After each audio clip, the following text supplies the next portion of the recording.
Jesse, Mecham, welcome back to So Money, a twofer in 2026. You kicked off our year, and now you're giving us a mid-year check-in, let's just say, and Yeah, quite the check-in. Welcome. happy to be here. Happy to be here. Yeah, glad that I can do a twofer. Well, you were kind of sneaky in January when I interviewed you because you gave no preview, or I don't think you said this was on the 2026 bingo card for YNAB, but here we have it, a Yeah, book, Never Worry About Money Again by Jesse Mecham. yeah. That was I was probably full of, or I had a total lack of confidence at that point because we had originally wanted to get a book out, kind of something better articulated and something I could really be proud of, in 2025, Yeah. and it did not happen.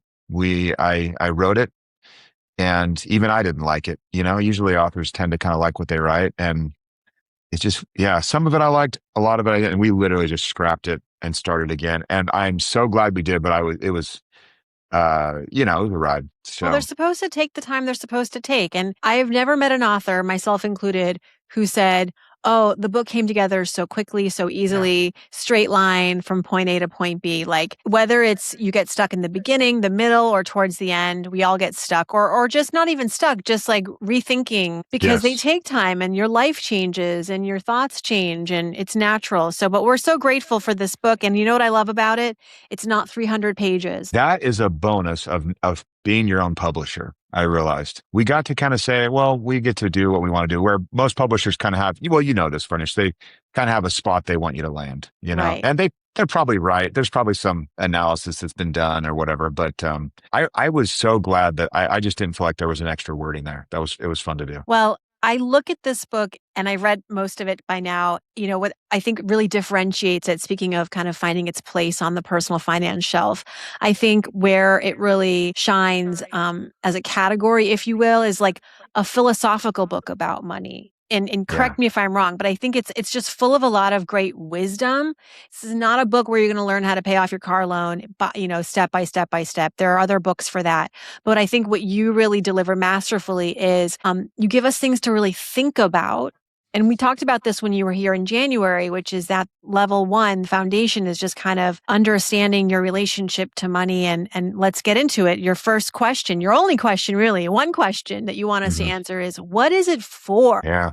And it is an easy question to say out loud, and it is a hard question to answer. It really, really is. So the question of what is your money for, there are a lot of ways you can answer that. You can I know. answer it very tactfully, like, well, it's for paying my bills, it's for keeping a roof on my head.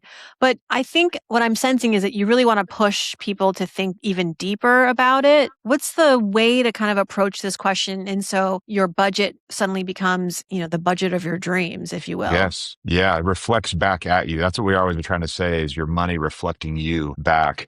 What we're hoping to do is one, you mentioned changing your relationship with money, and that it really is that we want people first to see money differently than they perhaps do.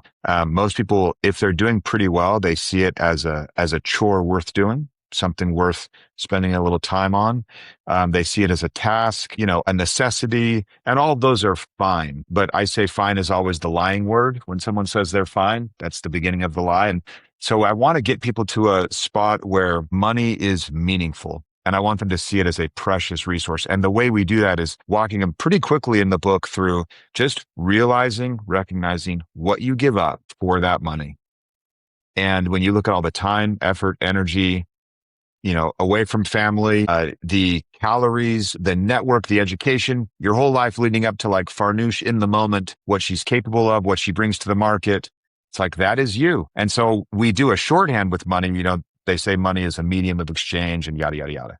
But really, I'm just trying to say money is you. Like what you have there, that's your offering to the market, and the market rewards you with some money. And if you recognize that that is quite the sacrifice, spending 50, 60 hours a week trying to get this thing, then why not maybe really be clear on what this really important, precious thing is for? You have an exclusive access to people through YNAB. You need a Yeah. budget, right? You really get to see more than anybody else because of this, again, this access to folks with their money and spending and how they're spending. And have you found that more people are surprised to find out that they don't actually need to make more, that what they Yeah. have is enough. Because It's, I read that in your book, like you actually may not need to make more. It's managing what you have properly. Although that's a debate. I think some people would say like I'm not making enough. yeah. Salaries Yeah. haven't kept up with inflation. Yeah. There are two separate ideas, and they're both true. One is if someone were to say, Jesse, I want to make more money, I would say, oh, me too. Sure. Absolutely. Who doesn't, right? But then they say, because that will help me not worry about money, I would hit a big pause button there. We want Mm, to really, really dig in. Money can't, they say money can't buy happiness, but it can steal it. And we see a lot of people making enough where they are just carrying an unnecessary level of worry around with them, purely as it relates to their money. And that's what we're trying to get rid of. We can't change wages. We can't get it to match inflation. We can't get rid of inflation. There's so much in the world we have zero control over, and that's all just life. And it will remain that way forever and ever. But what we can control in that little circle, we can control how much we unnecessarily worry about money, and that's what the mm. book I hope achieves. Yeah. You bring up, and rightfully, that so much of why we become the worrywarts around money as adults is because we didn't have the literacy growing up as kids or the exposure to feel like it's okay to be curious, it's okay to ask questions and be thoughtful about money. And so you're a dad now. If there's something we can teach young people about money, I know throwing a textbook at them about accounting principles, like that's Um, kind of useless. But again, going back to philosophical things and mindful mindset changing things, mhm. what's so important for young people to grasp about money? I want them to appreciate it. I want them to see it as a good, as a positive, as something that is good in their life. It is good to get some, it is good to go after it, and it is good to care about it. I think the lessons that we're taught is even invisibly unspoken in households is that is a source of friction between maybe my parents. That is a source of concern as I'm reading the body language, not even knowing how to read body language, but picking up signals from my mom or dad sitting at the, cashier buying groceries, watching them open mail because some places still send things in the mail and seeing anxiety there, seeing fights erupt, Yeah. asking mom, can we get this? Dad, can we buy this or whatever? And it being a visible source of stress. And we pick up on those things. Yeah. I would love for there to be positive messaging around money. It's right to want it. It's right to earn it. It's plenty okay to earn a lot of it. But what are you going to do with this big pile of money you have? And it is, I'll be honest, the best money class you could do with little kids would be like, just get them to dream because they have no inhibitions. I had my 10-year-old. She's like, Dad, I want to be a millionaire. And I was like, uh, aim higher, kid. I'm not sure what inflation is going to do to those millionaires by the time it matters. And so I said, what about a billionaire? And then she's like, what's a billion? And so we started talking about what you could buy with a billion. And that was where her gears started going. Because I was like, well, what would you buy? And she's like, well, I would definitely buy some sweaters. And I was like, Oh, okay, some nice sure. sweaters. Yeah, those are great sweaters. I hope they have like gold, little weaving in there, something. But we talked about like, okay, well, sweaters, like you'll still have all of your money left, basically. What else? And then we got into horses. That helped a little to like start to maybe put a little dent into this billion. But that kind of thing where you're just like, look what you could do. That was just this positive, creative moment for us where the curriculum that Visa and MasterCard and the banks put out, it's just kind of like, here's how your debit card works. And by the way, this lines our pockets every time you use it. They don't say that part, but all of their incentives are like, please use our system. Please use our system. That's it. So they have, I mean, yes, spend your money as much as you can, they tell you. But the idea of like money being a positive, Yeah. it's non-existent there. Well, a follow-up question with kids, because I also have kids in the same age group. I have a 9-year-old and a Right. 12-year-old, and they've been asking me, especially the older one, more and more, well, how much do you make? And Oh, my yeah. daughter, who's 9, she said, Mom, do you make like $50 a day? Yeah. You're like, I I was hope like, not. I Yeah. said, yes, I do.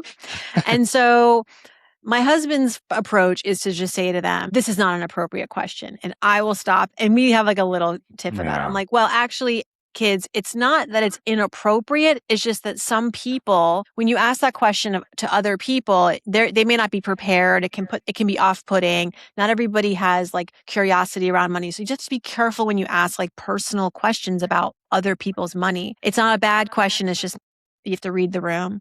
I will tell them at a later date, but at this age, I just feel like it's going to become playground gossip. Yeah. Yeah. They just don't know what the boundary is for letting the information out. If you knew that they could kind of hold it and the family could Yeah, keep that private, that would work okay. I will talk to my kids a lot about what things cost. right. So, and then they can kind of start to back into it. But at that point, you're like, well, this house costs this much and mortgage would look like this. And they can kind of look around and be like, wow, all of my friends' parents are paying right around. I mean, we're on, basically the same suburbia type thing.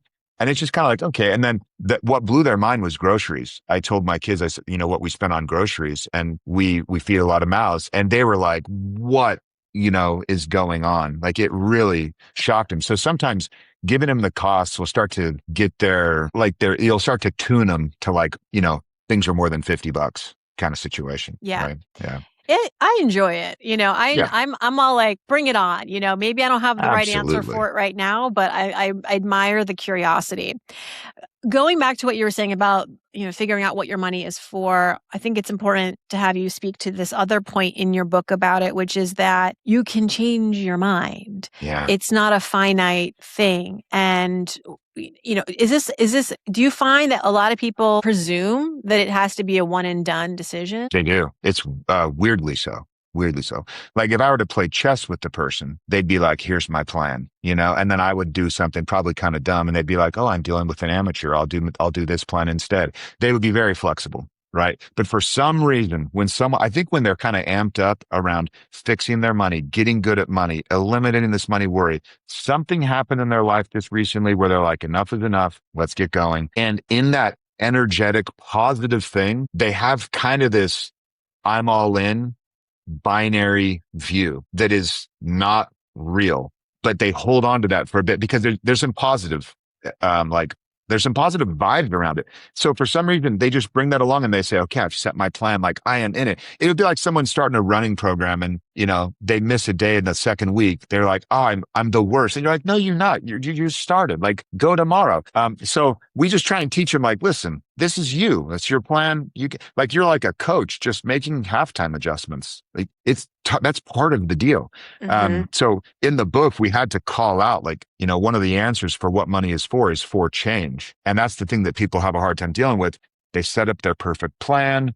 They're now supposedly good at money because they've been doing this for 18 minutes and then something happens and they're like, oh, this just can't. And we're like, no. Some of the money is just for change that comes at you. I don't think I've ever asked you this question, which seems weird, but can you walk me through YNAB? Like actually Oh, the yeah. experience because and how this all is folded into getting you to the finish line of creating a budget that is actually meaningful and tracks with your definition of what's important. Yeah. You mean walk you through the app a little bit, like what someone would experience, or do you just think Yeah, because through the ideas? however you would explain it to a friend, Okay. kind of not knowing what it's about, how it can serve, because I'm also thinking, imagine you're using it and you know that you have to assign every dollar to something like a hmm job. But what if, I'm sure there are people that are like, I don't have any more dollars left and I have 5 more jobs. Yes, that's a great moment. That's a teaching moment there. That's the beginning of them thinking differently about money because their normal pattern would be when that happens in real life, not in planning, but in real life they're out of money, they would put it on a card Right. and then just be like, oh, next month I'll take care of it. So when we have a walk, we call that walking up to zero, where you just are standing at zero, you got nothing else. This moment of it's sometimes the first time in a long time that someone has been able to feel reality. Like you're out of money. That's the real thing. Like we are so conditioned to just not want to deal with that. So when you start with YNAB, we want you to get to that teaching but tough spot where you run out of money and you've given every dollar a job and known, okay, all these dollars that I have, I know what they are for. And so we'll take you with just the money you have on hand. We'll look historically back through your bank transactions once you connect some accounts. So we can give you an idea of like, here's the norm of what you do and stuff because they're starting fresh. So you will get a little bit of historical context. And then we just have that pile of money and the person just has to say, I want A, I want B, I want C. And then it's like, oh my gosh, I can't have D. unless I give up B, and the trade-offs begin. And Thomas Sowell is the one of my favorite economists, and he's just like, we all make I'm paraphrasing him. We all make trade-offs all the time. We just aren't aware of them. And what YNAB does is make you aware of the trade-offs. And once you're aware, you get to start making decisions. Mhm. And it turns out, Farnish, this is the crazy thing. No personal finance books are necessary when someone becomes aware of these trade-offs. Like people, without exception, make good decisions. They don't say, oh, I'll go ahead and put this on a card and do this and charge this and, overspend here and there. They just don't do it. They really act. I don't know what we would say. I don't want to say responsibly. I hate that word, but they make good, like objectively good decisions with Mhm. their money when those trade-offs are presented to them as either or, which the entire market wants you to believe you can have the genes if you just do it in 5 payments. You can do this too. Apple's going to be doing their little favorite bing noise when you use Apple Pay. All the dopamine's flowing. All that is supposed to kind of lessen your awareness of these Yeah. trade-offs. Yeah.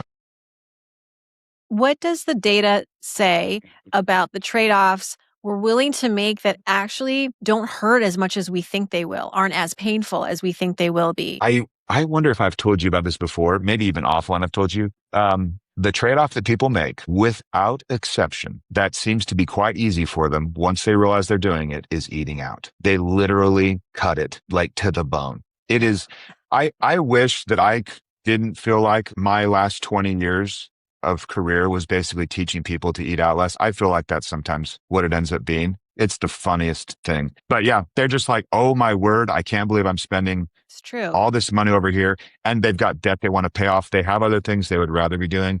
They just start moving the money over there and pay off tens of thousands of dollars of debt so fast, and they eliminate so much worry. And every once in a while, there'll be the person that's like, Jesse, but I love eating out. And you can hear in their voice, they mean it. And then I just have them tell me, where's your favorite place you've ever eaten? And they light up like a Christmas tree. And then at that point, you're like, yeah, your money should be for that. You love this thing. But the people that are eliminating it without really giving it a second thought, it's the habit stuff. It's the drive-by. It's the we're out of time. We don't have any food, instead of looking at leftovers and all that stuff. I can't believe I'm saying this. And I want everyone to know, I'm not saying don't eat out. I'm just saying that we've found with like almost every single case study that when people become aware of it, they dramatically cut. And what are we talking about? Like thousands a month Yes. on average? Wow. Yes. Wow. Yeah. Yeah. Now, people that use YNAB, traditionally, you're dealing with usually a dual income, 6-figure situation. So people that are already living well below that, they aren't doing what I'm talking about. They know that money's not for that. But where we kind of land in the software world and where people thinking we could help them, that's usually the spot. And it can sometimes be $1,000, $2,000 a month. Now I'm speaking generally here. Everyone's going to be different, but look, you go out, let's say 10 times a month, which is not crazy. That's a couple times a week. If you go to a sit down restaurant where you're getting table service and then maybe some drinks and then, that's easily 3 figures, in the low 3 figures for a couple or even, party of 4. Why family? Forget it. It's like, yeah. And anyway, yeah, that's definitely, that rings true in our household.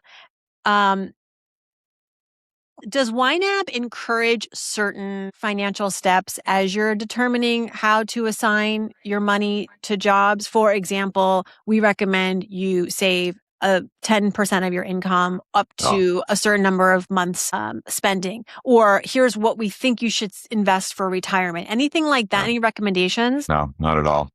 I have them, right? Like personally, like, well, Jesse, what do you think?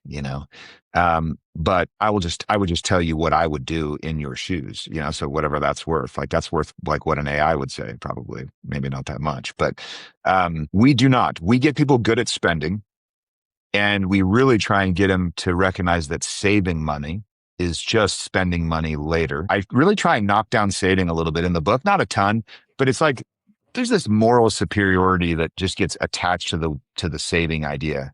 It's like, well, you should save money. And then someone saves the money and then their laptop breaks and then they need to spend that savings on a laptop and they feel bad about it. And you're just like, what is going on here? That money was saved only be spent later. And retirement is the same way. You put it in fancy investment vehicles or whatever. Mm-hmm. But have you worked with people, Farnoosh, where they're going into retirement and now you have to convince them to switch into spending mode instead of saving mode? And it is a whole other can of worms for people. We It's just did an hard. episode on this. Gene Chatsky Yes. did a study in partnership with a financial institution, and they looked at there is this epidemic with retirees where they are afraid to spend. They're Yeah. afraid of running out of money. Now, these are people that have saved quote unquote enough on paper, but they're just worried of outliving their savings. And it's irrational, but it's just But real. where they're Yeah. at. So I yeah. So pre-ordered Gene's book to give to my parents because I can't say anything that would move the needle, but Gene might be able to. yeah. So we'll see. No, but I mean, we don't really think about that. We're just worried about getting to retirement with quote unquote enough. Then we don't Yeah. think, then if we are, we're like, okay, happy cruising or whatever, Yeah. your thing is. Yeah. So So that, YNAB, just to bring it back to that question, YNAB specifically is just like, let's get you loving spending, loving your spending, seeing more and more of yourself in that spending. And people, it doesn't, I mean, you read a couple more books and you'll be like, oh, I should save some money. I should do this much. I mean, they're like investing. There's so many great books around. Here's how to invest. Here's how to right, think about it, right. you know? And I feel like spending is like when we have financial advisors that come to us and they're like, can we work together? Their problem is they have clients that make enough money to where they could invest and really change their trajectory, but they have a spending problem. And so if we can fix the spending issue, Right. then they can start to invest and build that nest egg. And maybe by the time they get to retirement, they won't have this, 30 years long built up aversion to using the money they worked so hard for. In the book, you conclude with a worry of your own that you experienced. Can you walk us through that and how you reconciled with it? Yeah. So this worry will pop back up when big changes happen. So if everything stays the same, get the stasis, you won't see it again. If you know what all your money's for, you won't see it. But as life goes, new things happen, things change. And for us, we're building a new home and we were well into it, like well committed, designed, doing the whole thing. It's right where we live already. We know the area. It's like checking all these like rational boxes. Check, check, check. And yet I was sitting there because this home build, I think was the kind of the moving event. I suddenly just felt it kind of pop up. And I was like, what is this? I'm a little concerned. Hadn't felt it for a little while. And so I went through the question and just kind of said like, well, hold on, let me make sure I'm comfortable with what we've said our money is for. And we walked through it. And some of it's just for now. Some of it's for later. We have a pool of money that's to make the system easier. We call that 4 E's. And we have some that's for you. For me, that means woodworking. It's everybody knows that. And then we have for change, and change that happens to us that I mentioned earlier, or change that we want to have happen, that we want to make happen in the world. And as I was walking through it, I was looking at like kids' dance lessons, golf stuff for one of our kids, just like the normal electricity bill. And you're like, yeah, we're good. And I like the worry just kind of went away. So this is not a thing where it would be like someone saying, hey, I taught you how to be mindful and you will always be mindful. It's like, no, no, no, no. We can fall out of mindfulness and we can fall out of that state that we're in where we aren't worrying just because life happens or whatever. We stop doing the practice of asking ourselves what money is for. But just come back to it, come back to the question, you'll get there again. And I think what that story proves is that reviewing your numbers is as scary as it may feel in the beginning. It ends up being like the most relieving thing you can go through. Yeah, it's reality. The story you're telling yourself isn't reality, right? What was I worried about? I don't even know. But I got my arms around reality, got comfortable with that again, and it went away. Was it just the enormity of the project and feeling like it had been a minute since you had really gone through this? Yeah. Yeah. Is exactly that. You're looking at it, you're kind of projecting. And of course, if you're building a house, they're always like, it'll cost this much. And then you're like, yeah, right. This is going to, this feels a lot like software where it takes twice as long, costs twice as much. Like that's the vibe you get. So I was aware of all that. And but it has also been a project it's been a lot of work and it's been very creative for me and I've enjoyed it immensely. But there's this financial side of me that always needs to know, like, are we good? Are we good? Is this little family good? That kind of thing. Yeah. And that was the part where it pops up. So I just had to check in with reality again. Jesse, YNAB is over 2 decades old, right? Or young, however you look at it. When you started it compared to where it has gone to today, where it has landed, what's something that surprises you? Oh, sheesh. I mean, one, I'm surprised we've lasted this long sometimes just with how, when we started, the phones hadn't come out, The Like smartphones, the yeah. smartphones. Yeah, we had other phones, right? Like the Graham Bell type of phones. Right. So you think about that, and then you think about the internet itself. Like social media didn't exist back then. Like that meant, I don't know what it meant back then. Going to a bowling alley, I'm not even sure, but like it was not that. So we navigated all of that, and now this AI stuff's here, and we're totally trying to figure that out and see where it's going to take the world. Hopefully, it takes us to a beautiful, wonderful place. What have you what has Yeah, AI taught you about the business of personal finance, if anything? I mean, we see ChatGPT is partnered with Intuit to yeah. they realize so many people are asking about money on these websites, these chatbot websites. From where you stand, what's the best use of it, and how are you thinking about weaving it into the business model, if at all? For the engineering side where we're developing, it can sometimes be terribly useful and then other times terribly frustrating. Mm-hmm. For production, I mean, we have experienced engineers that are looking at this closely. On the advice side, it's so interesting, but I think this is a little bit of a prediction. If you want kind of the average of the internet answer, ask away. It's like a good Google. All right. If you want it to treat you one way or the other, frame it up that way in your prompt, and it'll pretend to care that way. It won't even pretend. It doesn't know what pretending is. It will probabilistically determine that the next word should be X that will maybe make you think this thing or that. I've found it to be very useful in making me think harder about something because and I'll end sometimes the day if I've worked with it somewhat intensely, like, man, I thought really hard, but you have to tell it to make you think really Right. hard, or it'll kind of cave. It'll agree with you too easily. It's like it Oh, placates. such an It's, agreeable. I hate the agreeing. yeah. And so it gets kind of like, you just have to feel like this layer of like, and it's very thin. It's very shallow. Where I feel like if you and I were just to be like, I don't know, having dinner somewhere, I'd be like, Farnoosh, what do you think of this? And you would tell me, and I would get so much more information from one question face to face with someone than I would from just, pinging an AI, getting an Prompts. LLM to give me a stat or whatever. So I'm learning like everybody else, how it's useful, how it's frustrating, how it's scary. And yeah, we just got to figure it out. I mean, when phones first came out, I was like, no one's ever going to want to manage their money on that tiny little screen. Like, Right. give me a break. I was so wrong. Like so wrong. So I reserve the right to be totally wrong about what this will do. And we'll just see what happens. We're never first to the party on tech. We don't have enough money at YNAB to do that because we're bootstrapped. We have to be pretty darn thoughtful. But if we see where we could really make something happen and help people know what their money is for, and if it means that we're using an LLM to somehow help people know what their money's for, yeah, we're going to do it. If we can use it to remove tedium in the money management process, like just the tedious nature of it, sometimes we're going to do it. We want to get people feeling those trade-offs and making those good decisions. That's the key. Jesse Mecham, I failed to mention that I have the great, great honor of being mentioned on the back of your Yes, book. you do. And I meant every word. I'm going to read it now. I said, most people think making more money would cure their financial anxiety. Jesse Mecham knows the truth. Peace comes from having a plan. Never Worry About Money Again offers a simple, refreshingly human solution that works for every stage of life and income level. Congratulations. Bravo. Thank you very much. Well done, my friend. I love it. I love this book, and congrats to you and your team on the launch, and good luck with the home build. Thank you very much. We're on the home stretch. I will never do it again. So you got to have what is it? Architectural Digest? Yeah. Oh, hello, good grief, AD. no. You opening the door? No, it's so the opposite of that. It's like, I want everyone out of my life. I don't want anyone. I don't want to see anyone else. I want to hide in that place and just be in a corner. Gosh. Well, you've earned it. You've earned it. Thanks so much. Thanks for having me, Farnish.